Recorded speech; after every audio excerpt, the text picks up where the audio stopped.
So what I do is I buy this fine turquoise from Nila and then put it into jewelry that we sell to our galleries and our retail customers in Santa Fe, New Mexico. What else do you think we should know about this mine, Nila, and that sets it apart from other turquoise?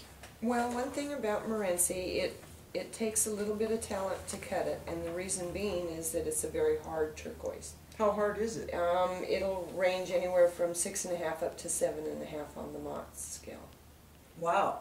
All of it? Not all of it. You obviously, the lighter the color, the more porous it is, the softer it is. As you get into the darker colors, the harder it is, the less porous, and the more difficult. And pyrite being in there and quartz being in there make it very difficult to cut. Okay. So the host rock here is pyrite and quartz, both. Pyrite and quartz. And so you actually can tell, you can prove, if someone doubts you that you have genuine Morenci, it is not hard to test because of the host rock. Sometimes, I think probably in marketing the rock, I always wondered, now who was so smart in that background of yours that put away all these pounds and pounds of this high grade? Was that Lucky or Yes. your husband? Lucky. Your My father-in-law, Yes. is he still alive? No. He's not. No. But he put this away because he knew what you should know today, that when there is no more of it, it is collectible and it is very expensive. If you want to own the best, I think in this market today, nothing that I know of beats this high-grade Morenci. Although you may find other stashes. Which reminds me, what is the lunchbox theory here? The miners, knowing that there was value, and The copper miners. The copper miners. Okay.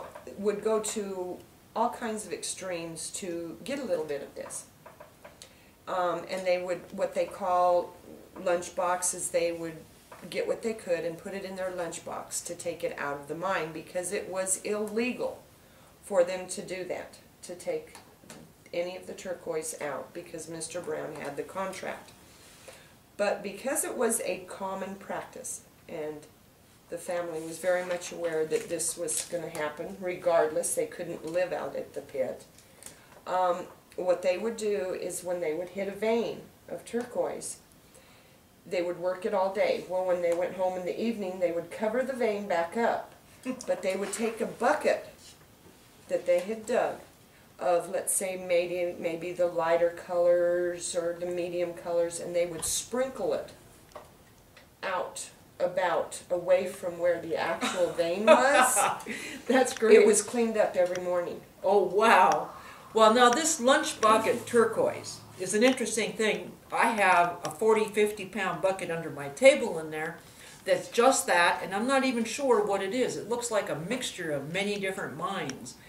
So you'll hear these stories again and again from every mine. Most of the time, I hear it about Bisbee, in Bisbee, Arizona, the copper mine there, and then also in Morenci. So Nila, why is it that we know we're not going to get any more Morenci?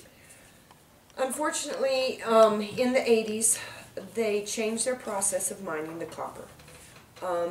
They used to do actually like a stepping stair in the mine, and you would have levels that they would blast, and they would move dirt and expose the veins of turquoise. Well, they pretty much depleted all that was available. Mr. Brown and the family did. But then in the early 80s, they changed their process, and they no longer blasted those levels. They have now gone to leaching. What does that mean? It's done with chemicals and acids, and they pump soil or the dirt, the ground, through huge pipes to remove the copper out of that. And so if there were any type of turquoise happened to go through those pipes, it's destroyed. But because they're really not in any locations where there was turquoise or is turquoise, you know, they're not really losing any. they're not really, you know, destroying much turquoise because there just wasn't a whole lot left. Now, there's a couple areas that there were turquoise that Mr. Brown was aware of, but it has been backfilled, and it's under parking lot, under tons and tons of dirt. Well, that's it then. No more Morenci from at least the original Morenci site. No. I have on occasion run into people who tell me that there are sites out in the area that people are calling Morenci. Do you know anything about that, Nyla? There was, I can't think of the name of a location just outside of the Morenci. It's still Morenci. It's still the Freeport-McMoran area. Who's Mick Moran? That they sold, Phelps Dodge sold the entire copper mining company to Freeport-McMoran. I see. A new mining, they're like, I think, the world's second largest miners in as far as copper. So goes. are they still mining today, the copper engine? Yes. Oh, yes. But what, didn't you have a big layoff here recently? Yes. About 10 months ago, they had a layoff of over 3,000 miners. How big is Safford and Morenci? Not that big. So it had a huge impact. It had a huge impact on our area, yes. Well, it's a good thing you have all Yes. this high-grade Morenci. How do you go about marketing your stone, Nyla? Well, over the years, Mr. Brown in Gallup sold the rough to a lot of different cutters. Basically, that's This was what they did. when of the 70s? This was the 70s. Okay. They did their own cutting, you know, but not volumes and volumes. My husband then started the lapidary end of the business in the 70s, and that's where a lot of the cut stones were produced at that point. But Is that the time when you quit selling the rough, in the 70s? No.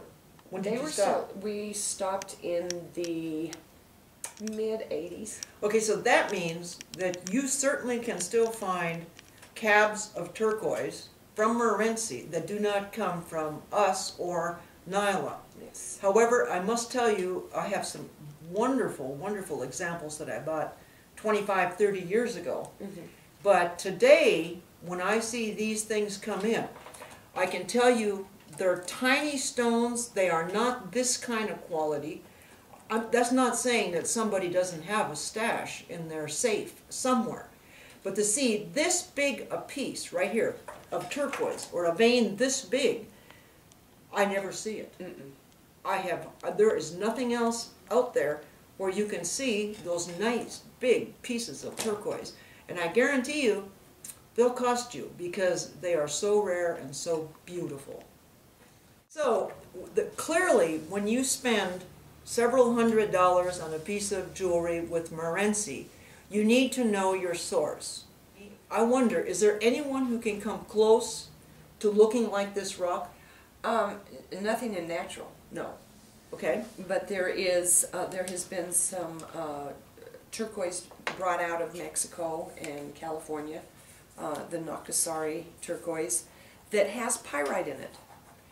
And that then they, and it's chalk, it's very light, and they get it enhanced, and it bumps up the blue to what I would consider a medium low-grade Morenci blue color. And because of the pyrite in it, a lot of people pass it off as Morenci. So when they tell you what they have in this really kind of powder blue color is Morenci because it has silver veins in it, you really should, if it's too cheap to be real, then it probably isn't. That's right. So make sure you get it in writing, because the only way we can have the federal law enforced is that you have a receipt that says, I bought this from XYZ company out of Gallup, New Mexico, or Phoenix, Arizona, and they guaranteed me it was Morenci. Yes. So then you can come back and get a hold of us or Nyla, and we can test, and we'll tell you, is that Morenci? Also, I must say that I have seen from the early 70s and from a find at Kingman 3-4 years ago, some Kingman high grade,